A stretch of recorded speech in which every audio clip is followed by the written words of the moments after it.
Welcome back to another episode of the Pink Mic Club. So, in the previous episode, I did a review of Kiss and Tell by Selena Gomez and The Scene, which was Selena Gomez's first album that she released with Hollywood Records, aka a record label owned by Disney. So I reviewed that because I wanted to do throwback, and I do think I want to review the next two albums that she had released with Hollywood Records. But I thought I would do something different today, so we're not like so there's some variation in the episodes. And again, I'm sorry when I'm doing the music reviews, I can't actually play the music on the podcast. I really wish I could. I could potentially try to play it and risk playing it, and but there's copyright issues, and I feel like I don't want to get involved in any of those issues. So it's a risk because I'm a small podcast. I could risk doing it and not being flagged or noticed by any of these companies, but I would prefer to not risk any of that. So that's why I don't do it. But for today, if I don't really want to do, it's not going to be like a music review, because normally I'm going through whole albums and reviewing it, but I wanted to do, because it was what I was going to do last episode, because I wasn't sure what album I wanted to review, and then last minute I was like, oh, I have an idea. I'm going to do the Selena Gomez and The Scene, Kiss and Tell. But I thought for this week's episode, I would do some hot takes or hot opinions on Taylor Swift, because I'm a big Swiftie. So I'll give a little bit of history about when I became a Swiftie and all of that. So, in 2012, in October of 2012 was when she released Red. I didn't have that many Taylor Swift songs on my phone at the time. I had, Back to December was like one of the only Taylor Swift songs I had for the longest time. And then I had some songs from Red, like We Were Never Ever Getting Back Together. I Knew You Were Trouble, and those might have been the only ones. 22, I think. 22. I also had like, those are like the three, because they were the most pop songs off the album. So those are the ones I had. So I had those on my phone, but I didn't really have much else. I think wasn't even really. I was like kind of into Taylor, but not a whole lot. Just like kind of like, she was just like another artist I kind of listened to. But then for my birthday in February of, I think I got them in February 2013, I was surprised with tickets to the Red Tour in Toronto at the Rogers Centre. And I went to the tour with my mom, and we really, really enjoyed the concert. And it was really entertaining, like, even during the costume changes. I remember during one costume change, it stood out to me. There was, like, somebody who was, like, a ballerina who was, like, in a tutu and doing, like, some dancing, some ballet, obviously, more specific. And I remember just thinking that she is able to put on a really great concert and a really great tour, and is able to find ways to entertain fans and during costume changes, and not just have them like standing there waiting. And so that's when I became like more of a fan. And then I started like following her kind of, and got really excited when she announced Shake It Off, and released Shake It Off as the first promo single for 1989, and it was a pop song. And I remember kind of being surprised, because like I obviously knew she was a country artist, and so I remember listening to Shake It Off a lot and finding it really catchy and fun. And I know some people criticize Shake It Off, just like they criticize Me as those being like pretty catchy, pretty like not deep lyrics, and not necessarily the best songs on the album, but those being done as singles. And I kind of think there's nothing wrong with that. I think Shake It Off is really fun and catchy, and it kind of does make a good single. I think like it sort of makes it a single, which is why it like fits in the album. I think sometimes the really catchy ones that aren't a single, they can kind of feel a little weird being in the album, but then being like a single, you kind of understand it. It's fun, catchy, good for promo. It gets stuck in people's mind and they're singing it, and they find themselves singing. And so that's when I became more of a Swiftie. And I was so excited for 1989 to come out. And I remember listening to like some of the snippets when the album did eventually come out on iTunes. And obviously I didn't buy it right away because I was in high school. I didn't really have my own money. And so I remember like not really buying it, but I remember listening to the preview of Bad Blood and being like, oh my goodness, Bad Blood sounds so cool. And so eventually I asked my dad if I could buy it on his iTunes account, and then I got it. And I ended up really liking it, and was like one of the albums I was consistently listening to. And so that was in my last year of high school. So yeah, that I listened to 1989 when it came out. So that's when I sort of became a Swiftie in the Red era, because of going to the Red tour and seeing what great performance. And she always sort of cared about like every fan in the stadium, and she kind of always cared about creating a show that like where every fan, sorry, not friend, but every fan could see her, because in the Red tour she had a stage that was like further out, that was for the people like that were in the stands versus the people that were on the floor, and it was a stage that would go up and down. And then the same for the Reputation tour. She had two stages that were further back, that were behind like the floor, or in some places general admission. And then for the 1989 World Tour, she had a stage. It went a little bit further, but it raised up a bit, and then like it pivoted.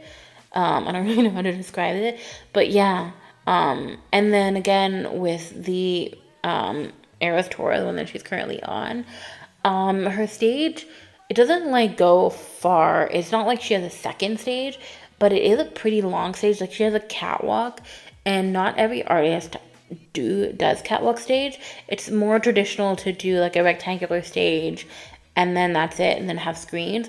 But she does a catwalk stage, and she does spend most of her time, I believe, like on the catwalk part between like the diamond and then the end of the stage. That's where you'll find that she's spending like most of her time, which I think is really cool because everybody gets to see her. My only comment is with the Eras tour is, well, the fact that she sells seats that are on the true side of the stage, where people are like, well, if she's on the main stage, you won't see her at all other than through the screen, and you'll see her like a bit when she's in the diamond and then further on. I don't know. I don't like the fact that they sold those seats. I don't think those should have been sold. I understand that, like, I think they were sold for a couple of reasons. Yes, money is part of it, but I also think another part is just knowing that the only way to fulfill the demand is to sell like as many seats as like really possible. I still don't think they should have been sold. I'm sure those that went and paid for those seats are happy, because they say like every seat is a good seat, but you say every seat is a good seat because of the high demand, and because like for the people that was the only option. I just, in my opinion, it feels a little greedy that they were kind of sold, but I'm not overly criticizing her because I kind of understand why, but I just my opinion. So yes, and I always liked that in her concert, she kind of had a focus for like every part of the audience, and then she incorporated light up bracelets, which are a part of that, and she was always like, so she could see all the fans, and it's true. I think the light up bracelets are a cool addition because you're able to understand the vastness of a crowd at her shows. And I don't remember what show it was, but there was a show she was playing. Maybe it was in Germany. I don't remember, for the Eras tour. But it was a concert where she didn't realize, I think, the venue, there's like a park. I don't know if it's a park, but it's a hillside. So basically there's a venue, there's water, and then there's a hillside.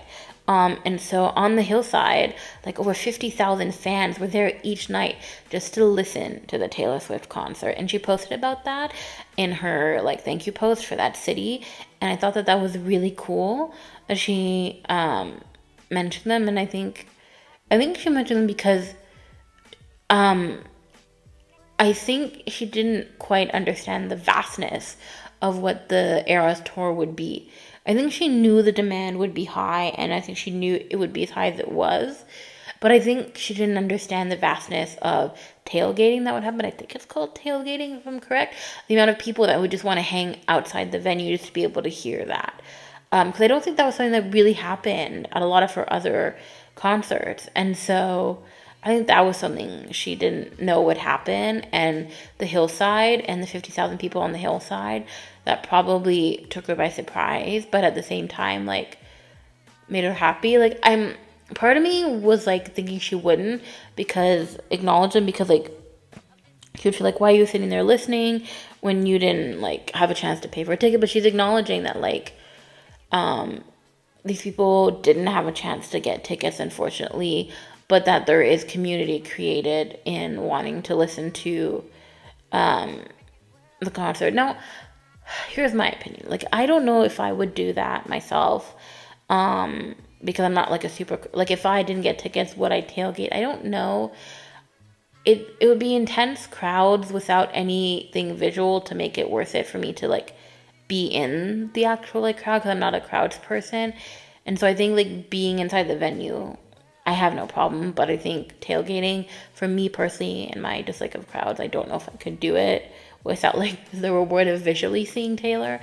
You know, I think we could even see something in the future where she finds a way where she, I was gonna say like has screens outside of the venues, but then at the same time I don't think she would do that, because then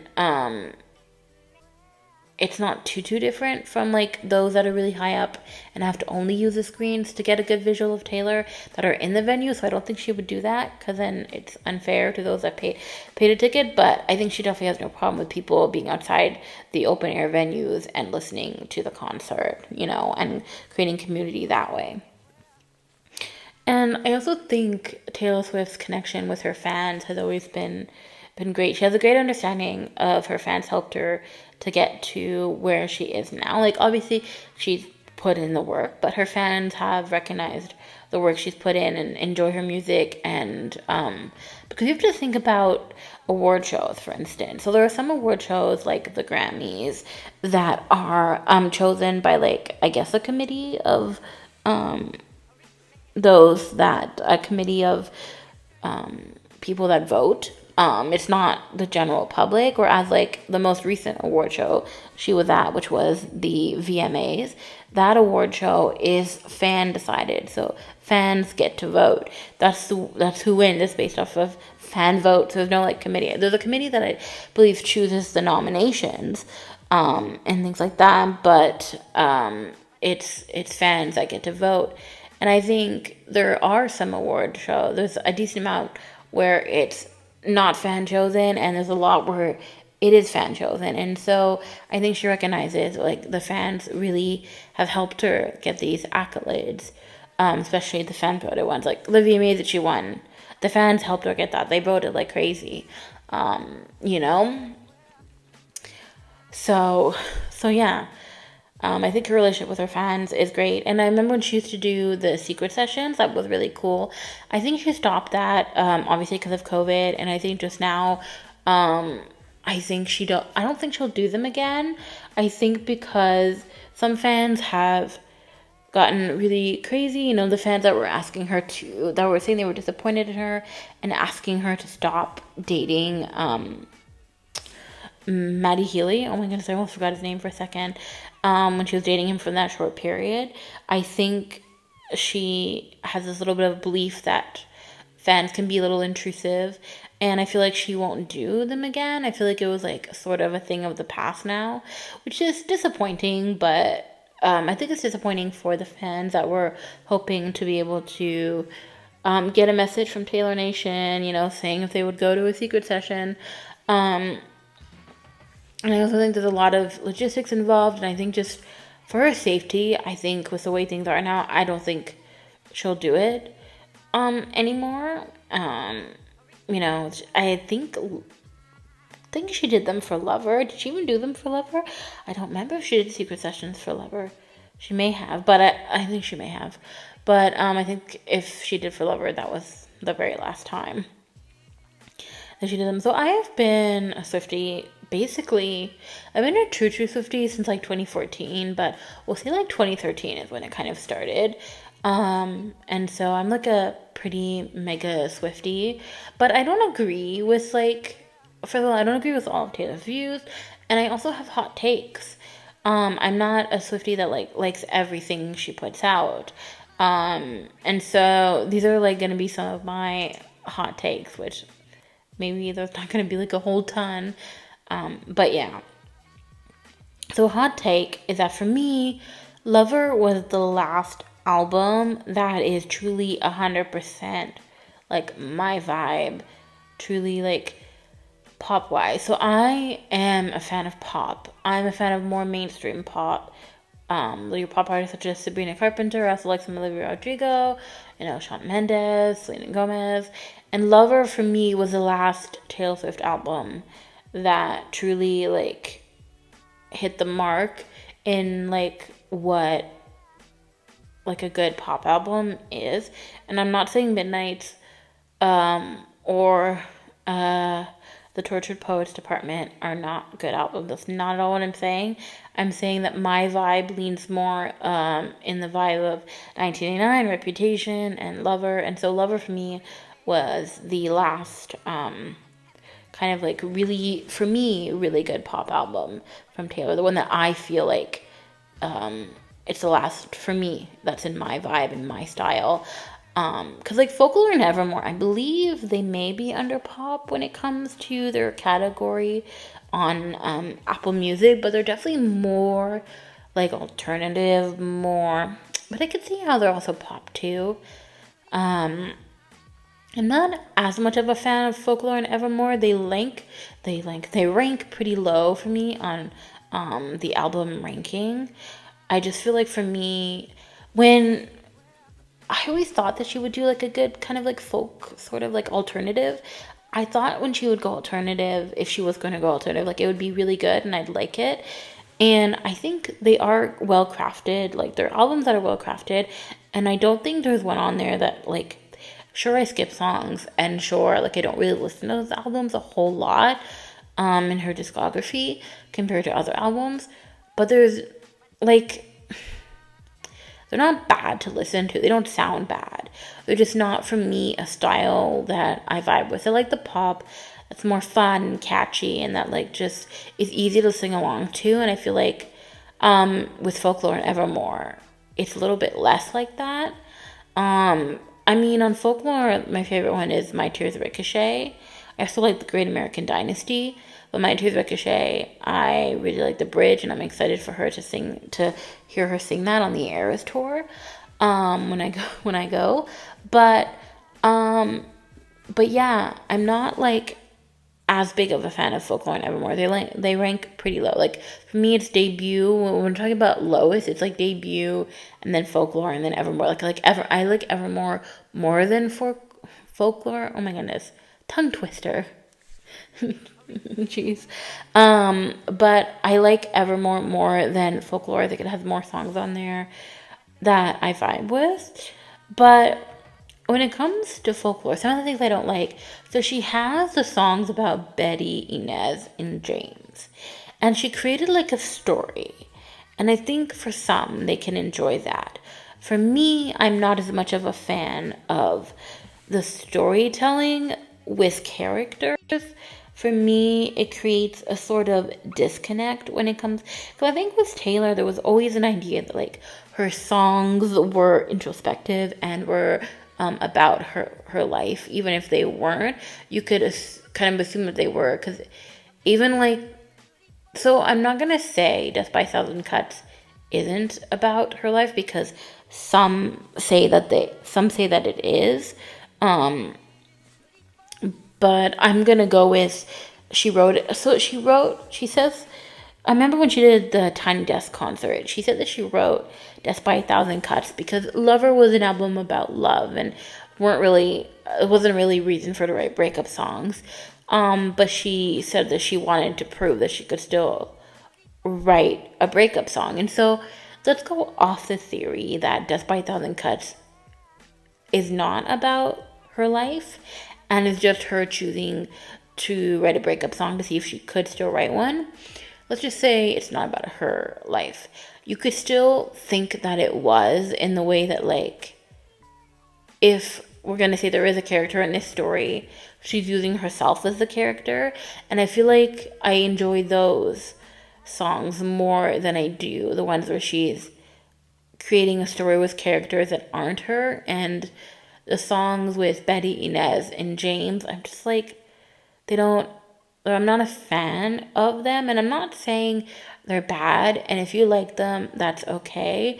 They're just not the vibe for me, because I like the songs where you feel like it's Taylor's life and she's the character. And I'm not saying she has to be personal and share her life, because let's just say Death by a Thousand Cuts has nothing to do about her life.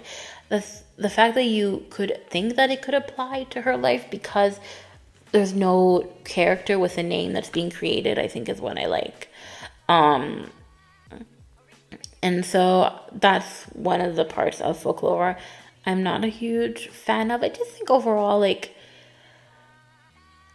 and I feel like ever since she produced and recorded and made Folklore and Evermore, it's kind of influenced, everything since then. And I think that's, like, understandable. And I really hoped, after Evermore came out, I really hoped Folklore and Evermore would kind of be just like a COVID project, and she would go back to producing the pop albums we knew and loved, like 1989, Reputation, and Lover. And then Midnights came out, and then it was like, Midnights did have a lot more good songs on there, such as Lavender Haze, Antihero. Sorry, I'm trying to remember that. Sometimes my brain is drawing about Antihero, Karma, and Bejeweled. It has a lot of good ones on there, but it also has a mix of, like, Snow on the Beach and some of them that feel, it definitely has more pop aspects to it, but definitely more that feel like they are inspired by Folklore and Evermore. And that kind of, like, made me feel like, although Midnights is good and more of a return to form when it comes to Taylor Swift and pop music, it's not 100% return to form, and that did kind of disappoint me a bit. And I'm not criticizing her at all. She can put out what she wants.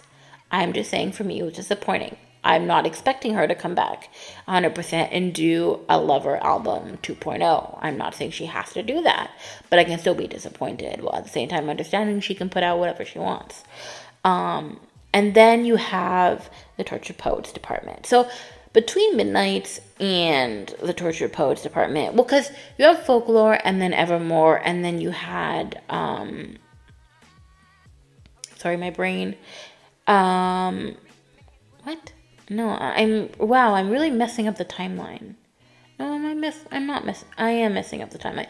So you had Folklore, Evermore, and then you had Fearless, Taylor's version, and then Red, Taylor's version, which was her re-record projects, which I think is very cool. And then you had Midnight, and then you had Speak Now, and then 1989. So the way she was doing the re-records, because we'll talk about that before we go on to the Tortured Poets Department, the way she was doing it with the re-records, which I'm curious as to her pattern for this, but actually I think I watched a video talking about her pattern for this.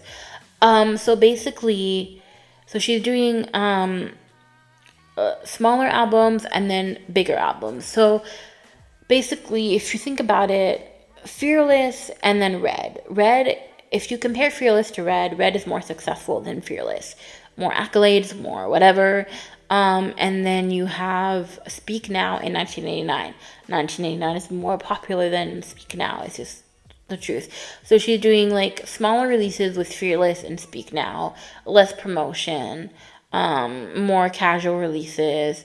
And then for Red, Taylor's version, and then 1989 Taylor's version, more promotion, more stuff around it, kind of leaning into the aesthetics for a bit.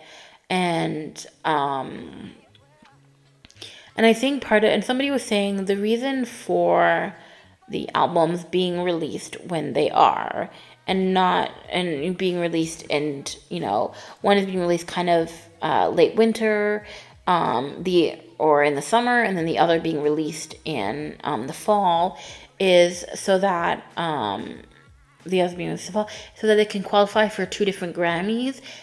Basically, I think she's trying to have and they haven't, but I believe her goal, somebody was saying, by the way they were kind of understanding her release pattern, was sort of, she was trying to have it where every album would get a Grammy award.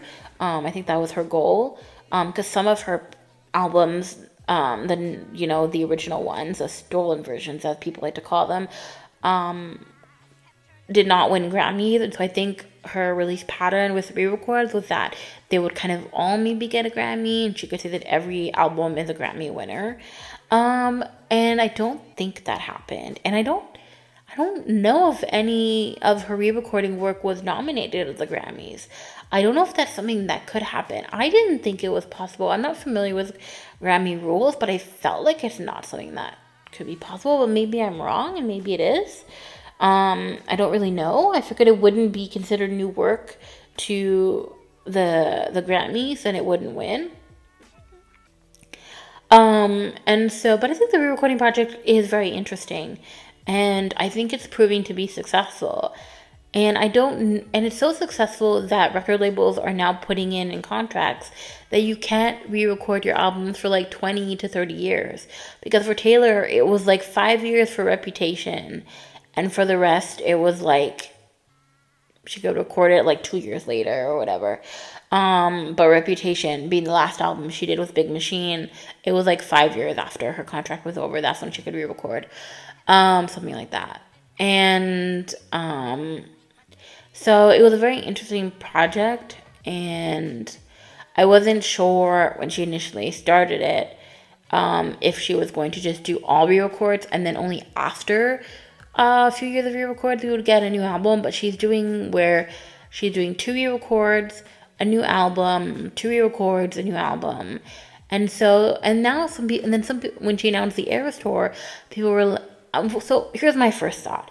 When she announced the Eras Tour, I was like, there's no way she's going on tour covering basically her entire discography without releasing all of the albums, the re-records, before tour. Like, I was like, she announced it. How is she going on tour, calling it the Eras Tour? And I was like, but she's got to release all the album before tour. And then it was kind of like, it was not really the case. It was more like, I think the tour was because, the re-records were gaining interest, right? The Red re-record being released sort of created a lot of buzz in the fandom, and people were enjoying it like they would a new album. And I think that's why she called it the Eras Tour, because she wanted to, she was making new memories with the re-records, and she wanted to create more memories with these re-records.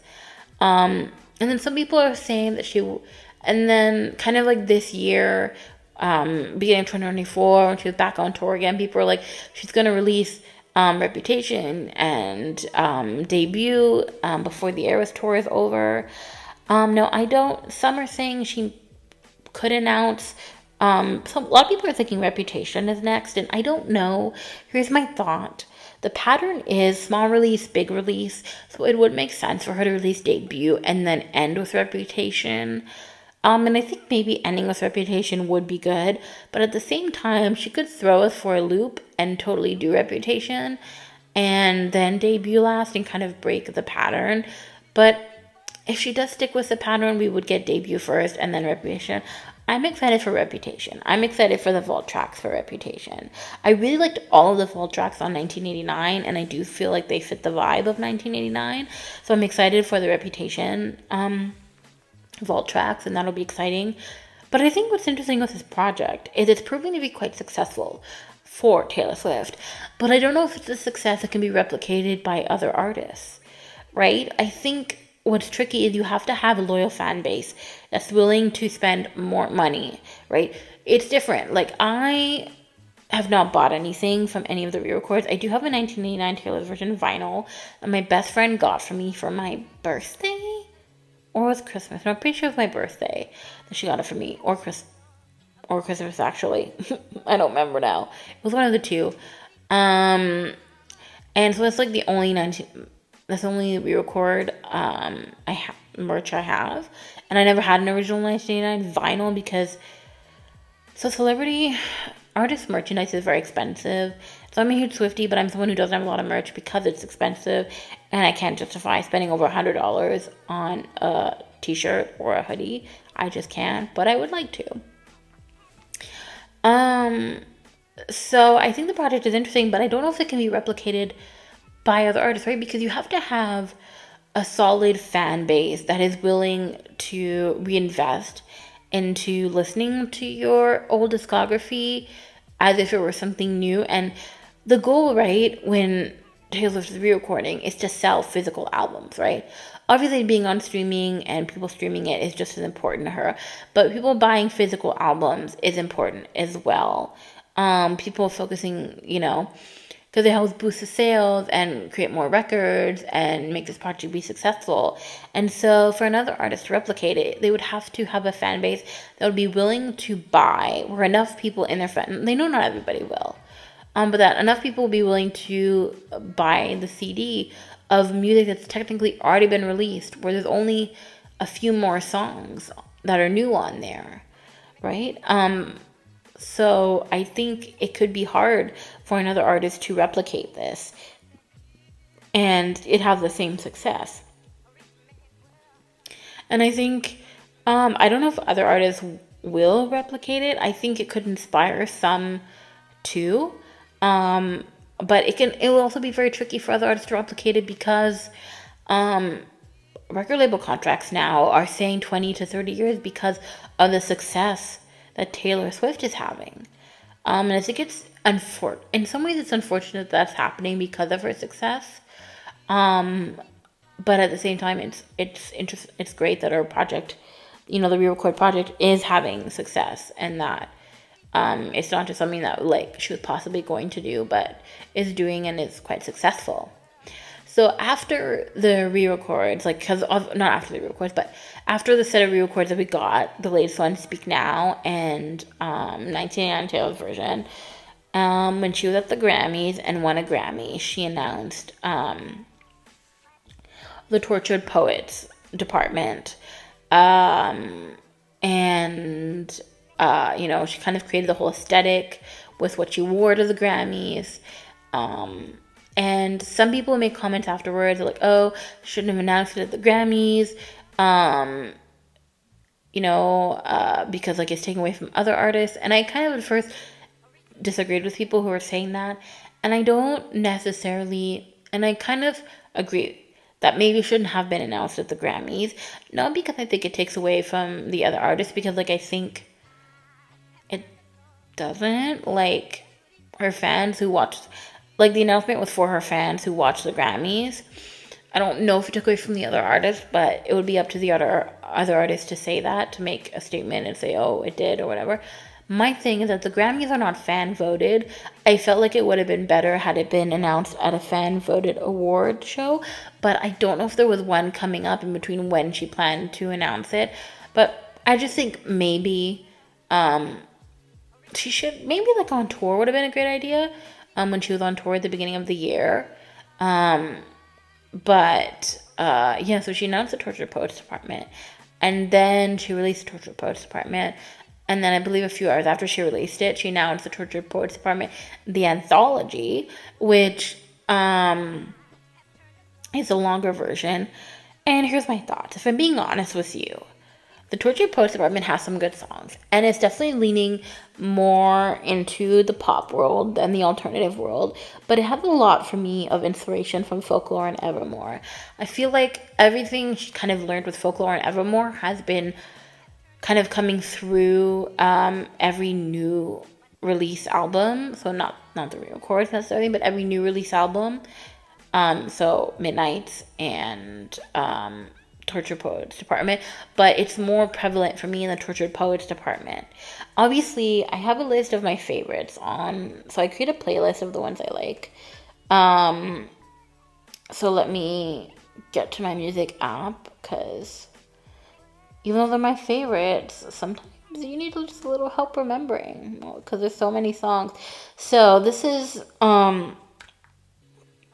my favorites, and I'm not saying them in any order of favorites, but the place called TTPD Faves.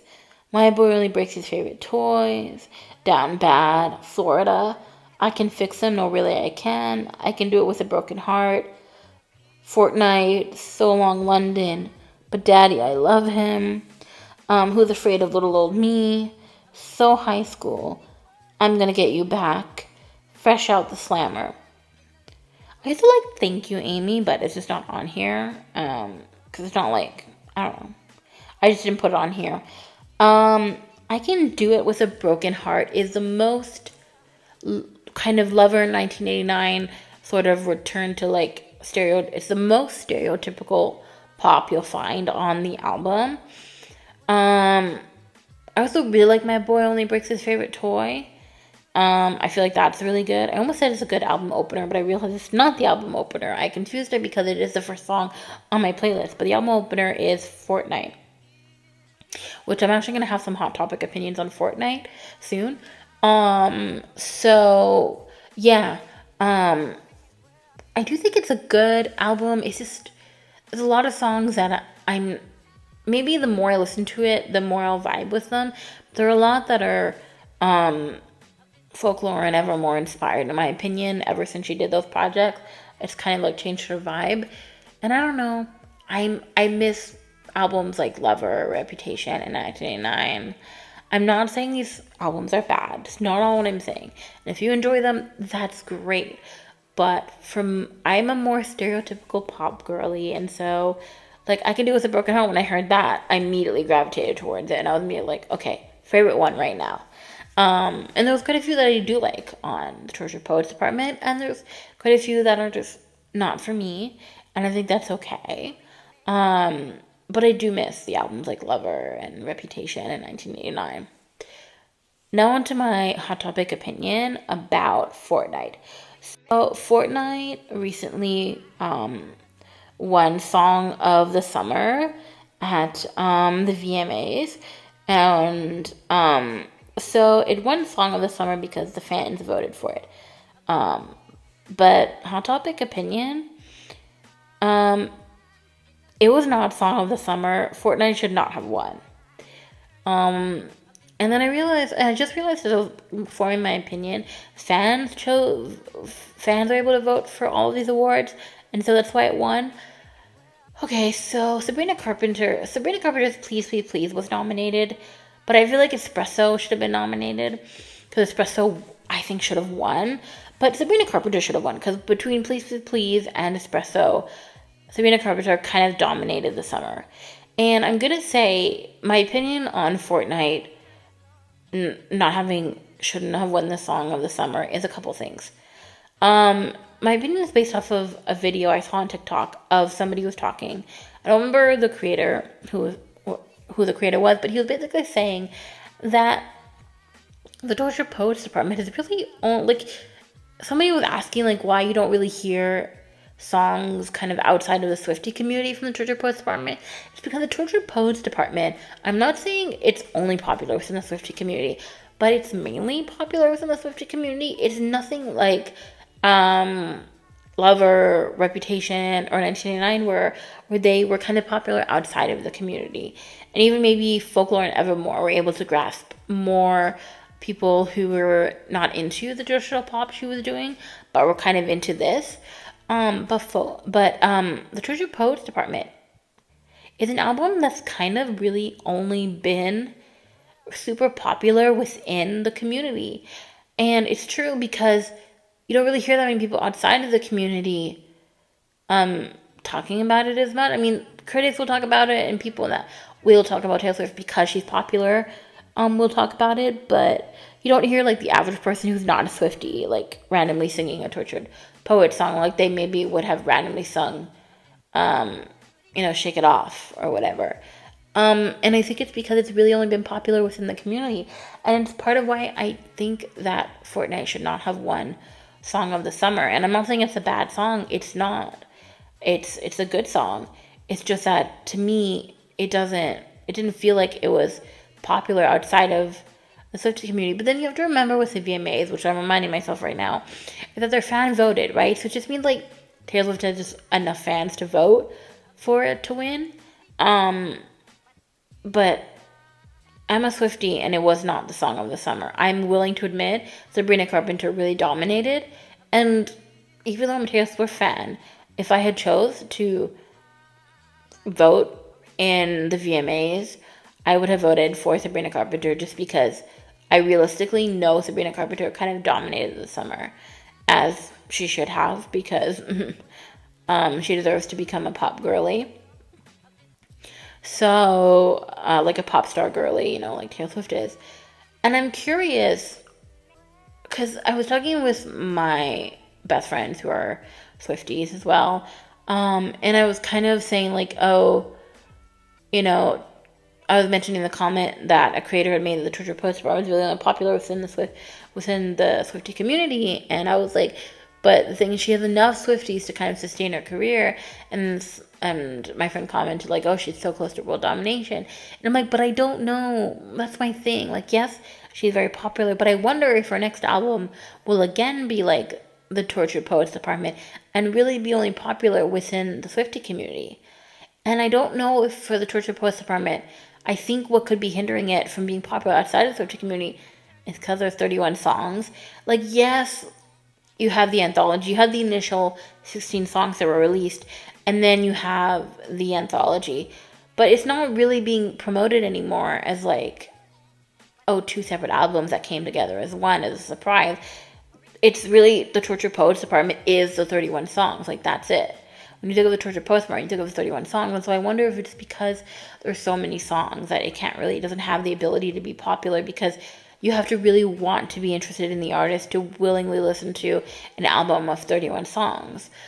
So it could depend.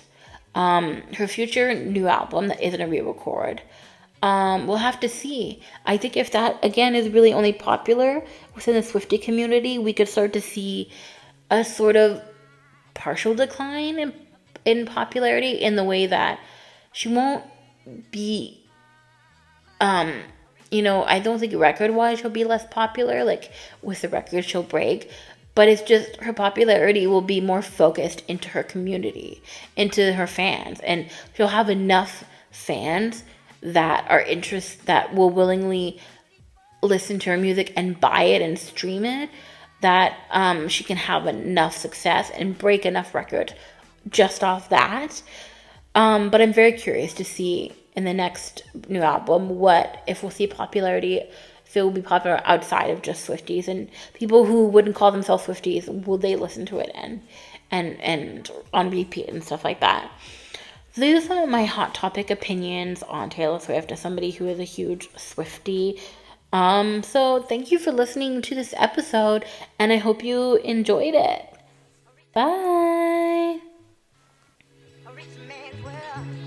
You can follow the Pink Mic Club on Instagram by going to @PinkMicClub. The Pink Mic Club is a production from Wonder Network. To find more of our productions, go to @WonderAudioPod on Instagram.